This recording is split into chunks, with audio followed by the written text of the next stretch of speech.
to Don't Repeat What Mommy Says. Mummy. Mummy. Mummy. So, today we might actually be talking about some things you should repeat. We're talking about how to empower your children so that they are safe. So, I wanted to start because this video came out and it's been all over the internet, so hopefully we don't get like copyright claimed. I'm only going to play a second of it. But this kindergarten teacher created a song about like teaching kids about their private parts and how they should be private. So I'm going to go ahead and play that. Second here. Share. These are my private parts, private parts, private parts. These are my private parts. No one should touch them. No one should squeeze them. And if you touch my private parts, private parts, private parts. And if you touch my private parts, I will tell my mother. I will tell my father. I will tell my teacher. Okay, so that's the gist, and then it just repeats. But I actually saw like comments on that. So most people were like, "This is awesome! Like this is a easy way to teach it to kids." And then I saw other people being like, "Well, their mom might not be a safe person. Their teacher might not be a safe person." So, right. So we'd like you to tell somebody, but there's nobody safe to tell. Right. So God, I hate people on the internet. They're such buttholes. I hate to have to spell this out for people, but what the song is saying there, I'll tell my mother, I'll tell my teacher, I'll tell my father, it's giving them options of people. One of those people has got to be safe. If all three of them suck, wow, that poor kid. Tell the police. Like, what are they like in some weird child sex ring thing? Like, what the hell? Well, and I saw people saying, like, this isn't appropriate to teach to kids. And I'm like, I remember being a kid, and we had our own little stupid rhymes about it that people would sing, like, this is my no-no square. Like, You didn't get that from me. I never called I it a did not get no-no that from you. Like, square. other kids were singing. Freaking no-no square. What Yeah, it's my no-no square.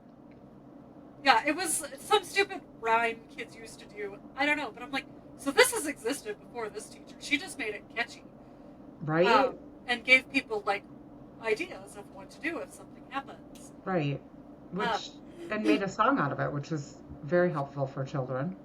Yeah, and I know it's not popular in every family, and I know that's probably why she didn't do it. But teaching the correct anatomical names for the body parts to your kids is actually one way you can help keep them safe. You gotta speak up now. Teaching the correct anatomical names is actually one way you can help to keep them safe. And I know she doesn't do it in this song. She just broadly says private parts.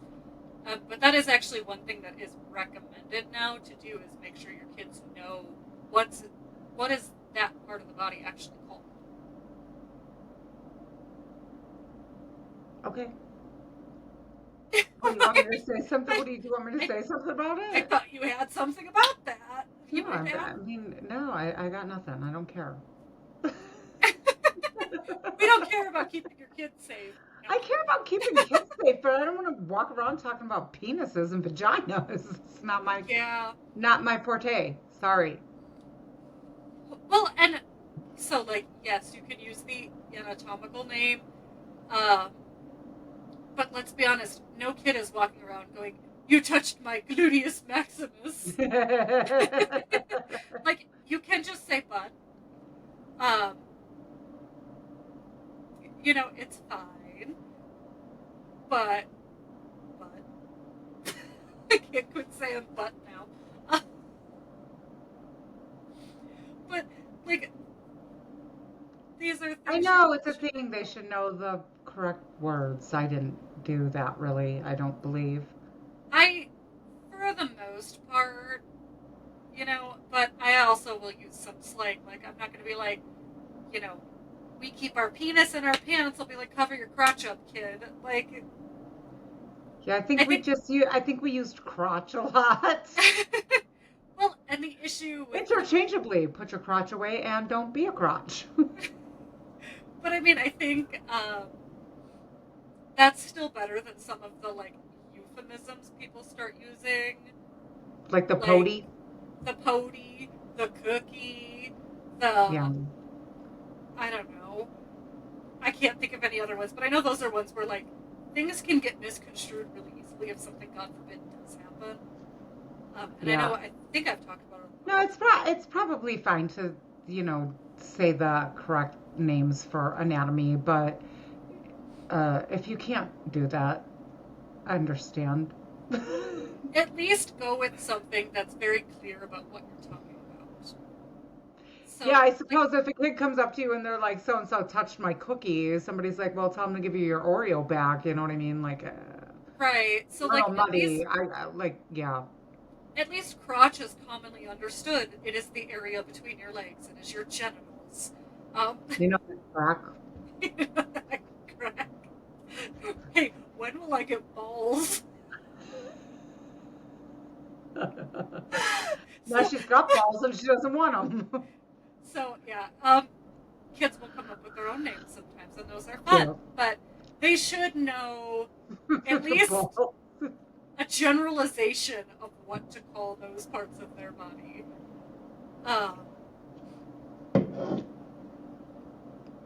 Okay. Yeah. So, there's that. Actually, I found when I was just like Googling just for talking points, the University of Kentucky put out an article on how to empower your children, and it's got stuff, their little acronym is SPLASH. And it's swimsuits cover private parts. We call them by their correct names. So, I mean, if you want to just say swimsuit area, that's your privates, keep them covered. Private parts should only be seen by trusted grown-ups helping to keep your body clean and healthy, with your permission, which I take a little issue with when you're talking very little kids who are still in diapers, because if I left it to my son for his permission, he would sit in a poop diaper all day because he doesn't want to stop playing. So. Yeah, and kids get to a certain point where they don't want to shower either. Like, F that, you're showering, you smell bad. Yeah, so I get where they're trying to teach consent. Well, I mean, like, I get it, because, like, Aaliyah's getting older now, but she has, like, just a shit ton of hair that's hard to take care of. And sometimes she'll want me to come in and help her do her hair when she's showering, and sometimes she doesn't. So, like, I don't burrow my way in there and, like, I'm helping you when she doesn't want me to, but if she wants me to. So, yeah, she's at an age where I feel like she can say, no, I really don't want you in here helping me with that. Okay, go. Right. You know, you might have to go back in because you didn't get all the conditioner out, but whatever. Now, the next part of their little acronym I do like. Listen to lessons from trusted grown-ups about your safety. Like, yes, your kids should be listening to you. You would hope they're taking it to heart when you're telling them things to keep them safe.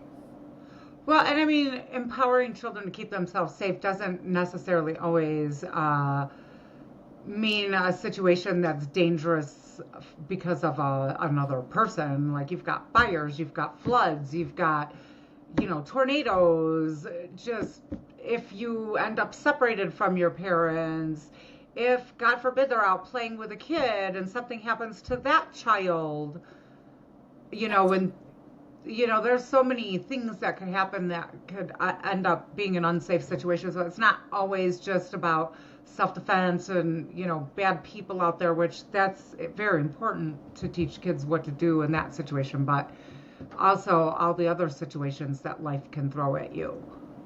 Absolutely. And I think we never did it as kids in terms of like the whole fire drill thing. We didn't.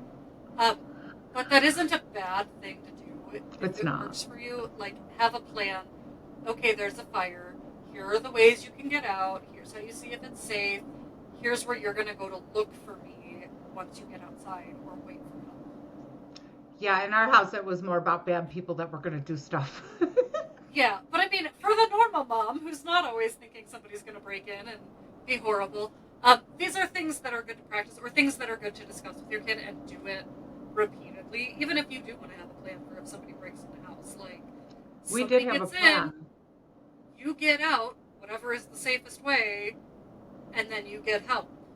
And the thing is, so we never had anybody break in, thank God. So we didn't have to put the plan in action. But when Aaliyah was, I think she was 2, maybe not quite 2, but so Paige and her lived with us for a while. So anyway, I taught her too, like if something it were to happen, you either have to get out of the house, and she had designated houses to go to, or you need to hide. Well, I was getting her out of the bath one night, and it was me and her home alone, and we were upstairs. It was an old house, so we're upstairs, and I'm getting her dressed, so she's laying on my bed up there, and I thought I heard something downstairs. And she was babbling as a 2-year-old will, blah, blah. And I just went, and she immediately was quiet. And I covered her up with the blanket and went downstairs to check things out. She never made a peep. And when I came back upstairs, and there was nobody in the house, like everything was fine. But I didn't know. I wanted to go check it out. But when I got back upstairs, she was still hiding, completely quiet until I got her. So, if that had been a situation, she knew what to do, even at 2. Yeah. And we've struggled with that with Henry because he's very strong-willed. Because we've talked about a lot of it with, because we have a lot of large predator animals in the area. And we've talked with him, if we say we have to go in now, you have to go in now because it might not be safe. And we had one night where there was a pack of coyotes not far off. And we're like, you have to go inside right now. And he would not go. I had to physically manhandle him in the door because we've gone over the plan 100 times, but he is a strong-willed 2-year-old and he wasn't going to stop playing. But it was an unsafe situation. Thank God nothing happened, but we had to wrestle him in the door. So it's definitely a lesson we're still working on with him. But and the self-defense thing too, obviously a very small child can't physically defend themselves too well, but there are things that they can do.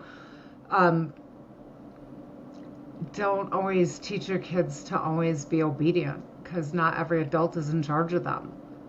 If somebody is trying to take them, make a scene. You need to scream, you need to yell, you need to cry, you need to say, you're not my mom, you're not my dad. Those are things that get people's attention. Which I did yank a guy out of a car once because the kid was screaming that he wasn't his dad, and he was trying to put a seatbelt on him, and it turned out it was his stepdad. So kind of true, but yeah. So that happened. But at least if it wouldn't have been that situation. Well, and those situations can happen, and I would say if you ever see a situation like that, it is better to act and be wrong than do nothing and that kid's never seen again.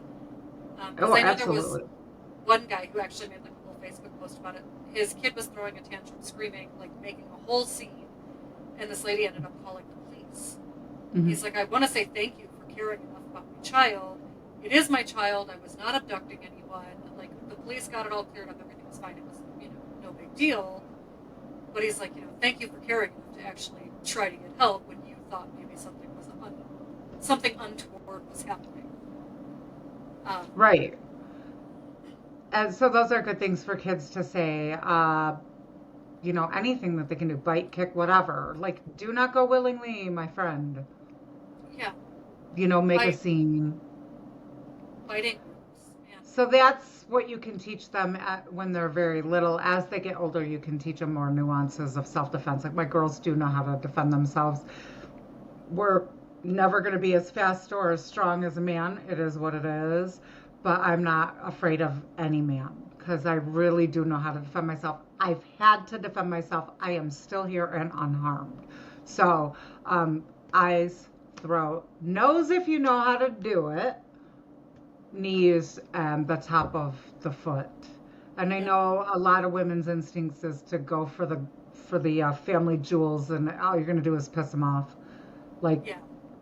There was a lady who did subdue a man who broke into her house by grabbing, pulling, and twisting until the police got there. And he did pass out several times. So if you have the will and the strength and the tenacity to do that, highly effective. But he actually, when the police got there and she finally released him, crawled outside and begged them to arrest him. Well, and good to know for your kids and for yourself. Yes, when you're in the home, you should be aware of your surroundings because anything can happen. But especially in public, be aware of your surroundings. Be Always. alert. Pay attention. You know, because if you're not alert, you're not paying attention. You might not realize somebody's followed you out to your car. Well, and they did. They actually did a. I don't know if it was like a study. They basically showed video of people walking, like just like a regular crowd of people, like walking through a city or whatever, and they took it to violent criminals who were in prison and said, "Who would you pick as a victim?" And it was either the people who were just like taking up a lot of space, kind of being sloppy, with the, look at me with the pants hanging down and all that. They picked them as targets, or people who were making themselves very small, looking at their phones, looking down. They picked those people as targets. The people that they didn't really pick as targets were people who were walking clearly aware of their surroundings. They weren't taking up all the space, but they weren't little either. They were alert. People who looked confident. Those are the kind of people that violent criminals aren't going to target as often. Not that you can never be targeted if you're that person, but the best self-defense is to not have to defend yourself. So don't walk around looking like somebody who's easy prey. And then if somebody does approach you, you can usually fake them out. Yeah. So I've talked about psychology experiments before. If you say something with authority, 90% of people are going to do it. So if you seem like a person who's in control and knows your authority, a lot of times if somebody's a predator, you can back them off just by being assertive. Not always, but then you've got the last plan, which is if you're going to do something physical, do it fast, commit to hurting them badly. Like you cannot hesitate. You cannot worry about their hurting them. Like that's your goal. So don't just go punch somebody, aim to punch through them. I know that sounds horrible, but I don't care. If I have to defend myself physically, I hope you never get up again. Yeah. Then I don't have to worry about it. And I mean, I would hope to, not end up in a situation. Like, I hope nobody ever ends up in that situation. But and you most could. of the time, if you make yourself an easy target, you won't have to defend yourself. Right. But I have had to defend myself, like in life or death situations. And I am still here. Like, a man tried to abduct me. I was a teenager. I was not a big girl. I am still here because I had a plan and I was calm and I knew, pro tip, if somebody tries to take you to a secondary location, you do whatever you can not to go to that secondary location.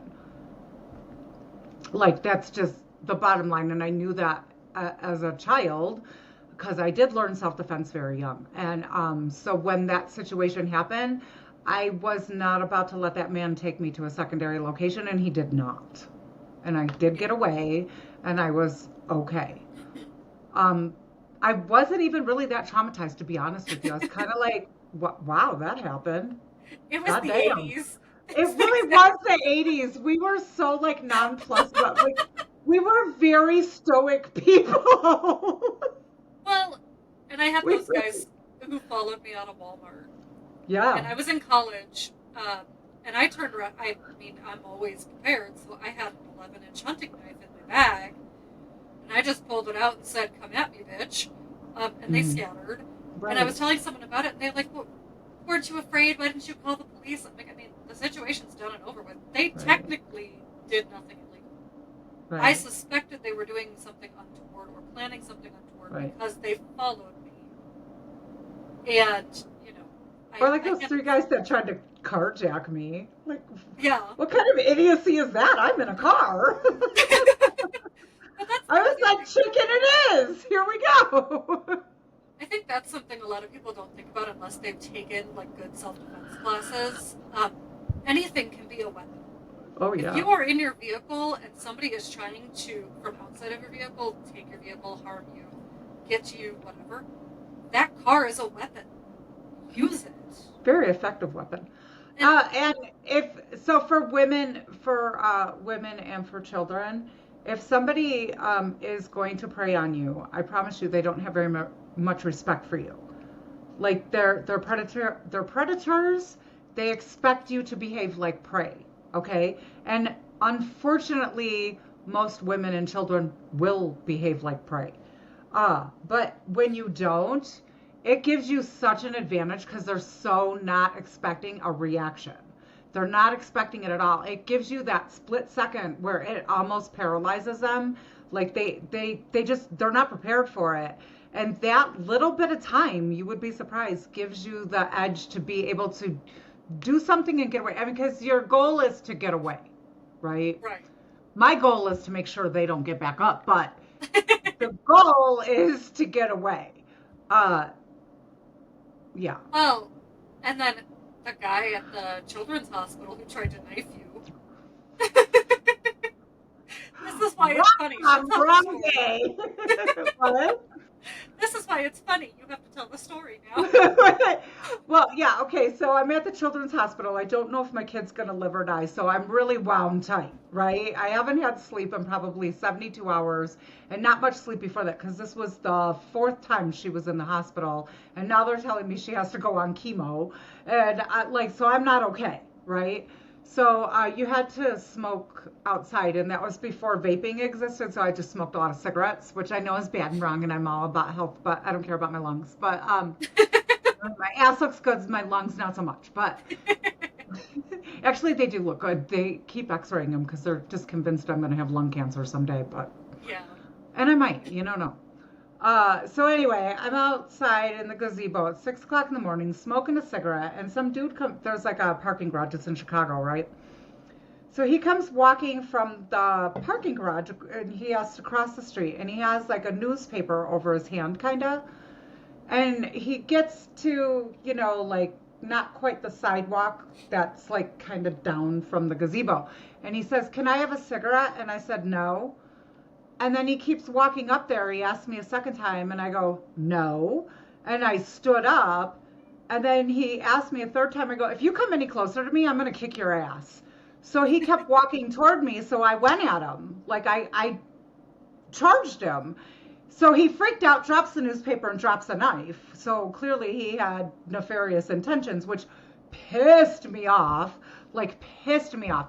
So I pick up the knife. I'm like, "You were going to stick me, motherfucker." So I jump, like he's trying to run back toward the parking garage. I jump over the bushes, and I run into the parking garage to try to find him because I was going to dispatch him in a pretty brutal way, I'm sure. Luckily for him, I'm not fast, which how they always say fight or flight. I had to learn how to fight. I'm slow. So I never caught him, and then it like dawned on me like, oh, I still don't know if my kid's gonna live or die. I should probably get back in there. So I left, went up to security in the hospital, gave them the knife, told them what happened. I'm like, he's in the parking garage somewhere. And I don't know if they ever caught him or not. But yeah, I was so mad. So mad. But that guy totally wasn't expecting that. Well, and just on the whole, like being aware of your surroundings and teaching your kids. So I had a friend of mine, we were in high school, and she was homeschooled. Her parents were very protective, and they thought they were doing everything right, but she did not have situational awareness.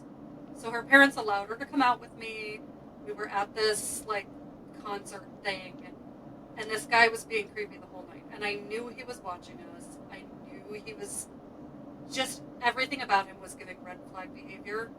So as we were leaving, I saw him coming out of the door behind us, and I handed her my car keys, and I said, "If I tell you, I want you to run and get the car and come back." And she goes, "I don't have a license, this, that, what's going on?" I'm like, "I don't care about any of that." I'm like, "Get the car, come back to me, because I might have to handle some shit."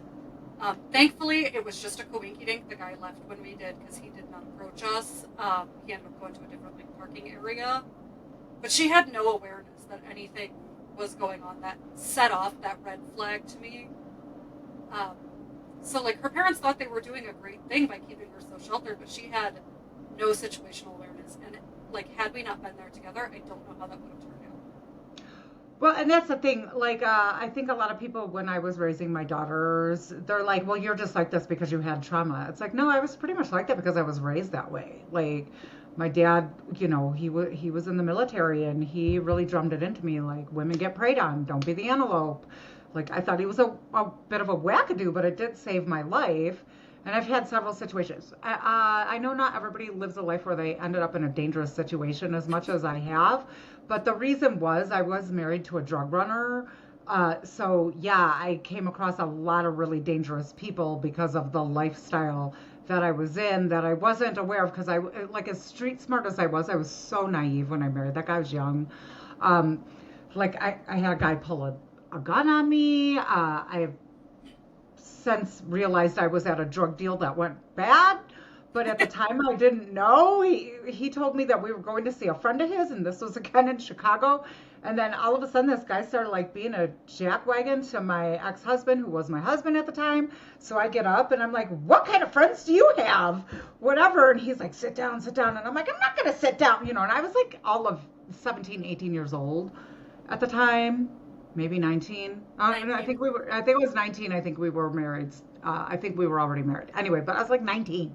So anyway, this guy pulls a gun on me, right? And I'm like, "What are you gonna do with that? Shoot me?" And he's just sitting there, and I'm like, "Well, you can shoot me in the back because I'm walking out the door." So I go with my little Barbie heels and so I get to the door. My ex-husband's still sitting there. I'm like, "Are you getting up and coming with me, or are you staying here with these a-holes?" So he's like, "I'm gonna go with her," and we left. Like we walked out of there, and nobody shot anybody. But then later on, when I finally realized, like, oh, wow, I'm married to a drug runner. Oh, wow, that was like a drug deal, and those weren't even his friends. I'm probably lucky I didn't get shot. But again, psyching someone out and being an authority, it just sometimes works. So, moving away from the more extreme examples and back to empowering your children. Yeah, don't marry drug runners. You won't Don't deal marry with that. So this is one they had on there, and I've heard a few moms teaching it to their kids. Basically, nobody should ever be asking you to keep a secret, and that No. secrets and surprises are different. So if your dad says to you, "Hey, I got a surprise for mom, but we can't tell mom until Christmas when she opens her present," that's different than somebody saying, "You can never tell your mom about this. It's just between us." And I'm totally for that. Like, if anybody asks you to keep a secret, baby, you come tell me. Because no adults should be trying to keep secrets with you. Mm-mm. It's not appropriate. No. So that's a really good one. And I've heard more and more people using that. So the other one that I think is great, because you were like this with us, hugs and kisses are optional. Yes, absolutely. If your kid does not want to hug or kiss a family member, whether that's because they're just not in the mood or who knows what, don't force them. You don't have to give Grammy a kiss, and don't let Grammy or auntie or uncle or whoever try to guilt your kid. "I'm going to be so sad if I don't get my hug." Your feelings are not a child's to manage, No. and they have the right to say no to hugs and kisses. Absolutely. And that Absolutely, and not only did I not make you guys hug and kiss people that you didn't want to hug and kiss, like we have family members who didn't really, like kids that didn't want to hug and kiss me because they didn't really like me, I don't think, and they would try to like force them to come hug and kiss me, and I'm like, no, you don't have to hug and kiss me, like it's fine. Like I always declined it for them because, well, one, like they already don't like me, now you're like forcing them, like just leave them alone. Like, I don't want to be the reason that some kid has trauma. Well, and also, like, if your kid decides, "I'm just not in the mood, I'm not doing hugs and kisses," Right. That's fine. you don't have to assume anything's untoward.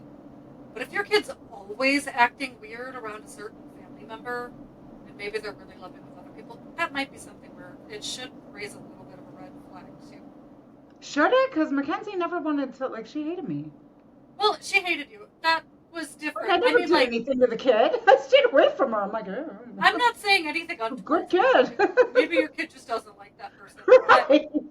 Like, it's definitely something to be aware of. Like, if your kid really just never wants to see that family member, why are you forcing it on them? Yeah, don't. don't. And like, if you're the family member that they don't want to hug and kiss, and if their parents are trying to force them, you should say no for that child. Just be like, no, that's fine. You don't have to hug me. It's all right. Well, and I've We even all said need to be Paige, advocates for children. Just quit making the kids uncomfortable. Well, and I've even said it to Paige because she was like trying to hug Henry and he didn't want to have a hug. I'm like, Paige, he gets to say no. Right. And I get it because you're like, oh, they're so cute. I just want to give them a hug. And I get it. Yeah, 'Cause I and I want to mean, with my own kids, and then they're like, oh my god, mom. But because Henry usually hugs and kisses me, but there are occasions where he doesn't want to, and that's fine too. yeah, and as he's gotten older, he's more into the hugs and kisses and more adamant about it. Like, you will hug and kiss him. He is not leaving. Right. So, I mean, that's fine too, but definitely. Yeah, I mean, I'll always hug and kiss him, but yeah, there are times when he does, like, even though he usually hugs and kisses me, there are some times where he just doesn't want to. And that's Yeah. okay. Just definitely respect your kids' boundaries with that because they are not obligated to, do any of that. But I think it sets a bad precedent. It does. It's your body, it's your being, and you don't have to do things like that make you uncomfortable if you don't really want to do that. So don't. Yeah. Another one is online safety with kids. Yeah, that's a And rough one. It's a really rough one. that's a rough one because I know just recently there was that whole scandal with all the predators on Roblox. Hmm. Well, So anywhere that children are going to go, predators are going to go. So even if you think it's a safe app or something, it's not. None it's of them not. are. So Child predators will find a way to infiltrate it.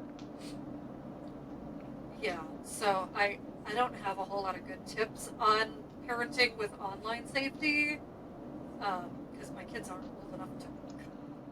Well, what your sister started doing is she actually made a character in Roblox and she goes and plays Roblox with the girls.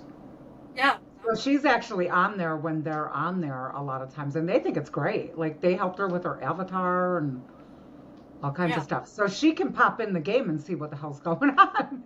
And Yeah. her kids like it. Like, they're good with it. They're like, oh, mommy's in the game. Yeah. So, So there online are safety. things you can do to monitor it. I mean, there's the tried and true. Just don't let them have it. Don't let them do it. Right. But So that you doesn't can also go work. down. Well, no, but I mean, if that's the route you want to take, like, I support you because it's such a scary world, and it really is. So I'm down with parents who are just like, I'm not computer savvy enough, or I don't have the time to be monitoring that 24/7. So I'm just not letting them do it. That's fine. That's one way, or another way. Like I said, she just made a little avatar and went in the game with them, and she pops in periodically when they're playing, and Well, and another one for empowering your kids, they talked about playdate and sleepover safety. So, like, ways you can empower your kids. One, you should know the people they're going to sleep with. Like, that should be. But I want to tell you this, though. You could think you know somebody, and you don't necessarily. You should have a way that your kid can contact you if something is weird or whatever. And a big one I've seen, and we had one too, a code word can be great. We never had to use it, but I know people Right. who have. And the code word is basically like, I don't want to say I'm uncomfortable and I want to go home, but I'm going to say, hey, could you get some Reese's Pieces? And maybe that's your code word. And, if your kid ever does use the code word, don't ask questions, just go get them. Go get them. Because that's them saying something is going on and I need to go home. And maybe they just miss you and they don't want to say that on the phone in front of their friends, but Which is fine, too. which is fine too. So, like, we never had to use it, but we had one. Right. It was douchebag, which was creative, but That's also, so Dan and I talked about, like, if ever, whichever one of us dies first, if the other one comes back to haunt us, like, if somebody, because, like, you'll always see these mediums on TV, they're like, I see your loved one. So douchebag is our code word for that, too. He's like, you'll know it was me from beyond the grave if the medium tells you, hey, douchebag. So that's what we're going to say to each other if we come back to haunt each other. So we'll know it's Yeah. us. So your code word does not have to be douchebag. It could be Yeah, like we're a really effed up family. I'm sorry. food items are ones I've seen that work really well because your kid can kind of slip it into conversation like, hey, when you go to the store, could you buy more grapes? You know, something that they wouldn't normally ask for out of the blue on a phone call from a friend's house. But yeah, I think the code word thing is great. That's a good option. And just I think it letting is your too. kids know that no matter what time of day, what's going on, you are a phone call away. It's Yeah. very empowering. So Well, I know the one thing that was like really popular, well, like obviously this isn't little kids, but my parents had always told me, like, if you ever are intoxicated or impaired in some way and you're somewhere at a party or whatever, I don't want you to try to drive home because you're worried about getting in trouble. Call us, we'll come get you, and you're not going to get in trouble. Even though they didn't want us doing those things, they more didn't want us to die in a car or kill somebody else. And they did hold true to that. So that's something for teens. yeah, Because while I am not condoning the behavior, but again, I'd rather have my kids alive and not have their lives permanently altered because they hurt somebody else either because they made a stupid decision. yeah, yeah. We got anything else on empowering kids? I just think you need to like always just talk about your plans, like things that like I said, what to do in case of a fire, or what to do, what neighbors are safe people to go to in case something happens and mom or dad aren't around, or like God forbid a medical emergency happens to mom or dad and they're not responsive. What teach them to call 911, teach them who is a safe neighbor, and talk to your neighbors too, because we actually did, like, our neighbors knew that they were the plan if something ever happened and my kids needed to go to a safe place. So when you guys were little, it was Ted and Terry or Kim and Pam, and they knew that. And then for Aaliyah, it was the people who lived next door to us. Well, So they knew that if she ever came over there. yeah, and I mean, our neighbor here, we have neighbors on either side. Either one would be a safe place to go. But the neighbors on the one side are retired. They're always home. Mm-hmm. There's like always somebody there. And they know. They know if something were to happen and the kids come over, like they're the point of contact in an emergency where my husband or I are not available. So. Right. And so it's good to talk to your neighbors too. Like make sure that they know that you've told your kids that in case anything does happen. And those neighbors are so sweet. So, like, we have a fence between our yards. The neighbor put a gate about halfway down the fence where the two houses are the closest, so that if anybody ever needed to come over to ask for help, they can go through that gate instead of having to go all the way around the fence. So, they're so sweet. They're good people. So. Yeah. So I mean, it's just good to have a plan and just periodically go over it with your child, so that they have an idea. If something were to happen, whatever, if it was an emergency, if it was a bad person, if it, like, whatever it is, they might not do the plan perfectly, but at least they'll have something to focus on, and that in and of itself, your outcome at the end of that emergency, whatever it might be, is going to be better than just having something happen that nobody ever planned for, So those are important things to do, and your kids will feel safer, and so will you. Yeah, definitely. I think that's all I got. This was don't repeat what mommy says, but you should repeat some of this to your kids because we want our kids to be safe. Right, not the swearing though. Like, don't repeat that. And yeah, your code word doesn't need to be douchebag. We just really like the word douchebag. To be fair, that code word came about when we were teenagers, almost adults. So yeah, that wasn't. we weren't like 5-year-olds being like, no. I'm over here with douchebag. No. Yeah, people are gonna be like, oh my God, that lady was a horrible mother. Yeah. I mean, I was a weird mom. I'm not gonna lie. We I'm turned out different. all right. I feel like you did. Yeah, but we're a weird family. I'm sorry. Douchebag was the thing. Read the book. You'll see how weird. Because we wrote that, and we think they're all relatable as shit. I think it's relatable in an extreme way. Yeah. All right. All right, we're gonna go. Womp.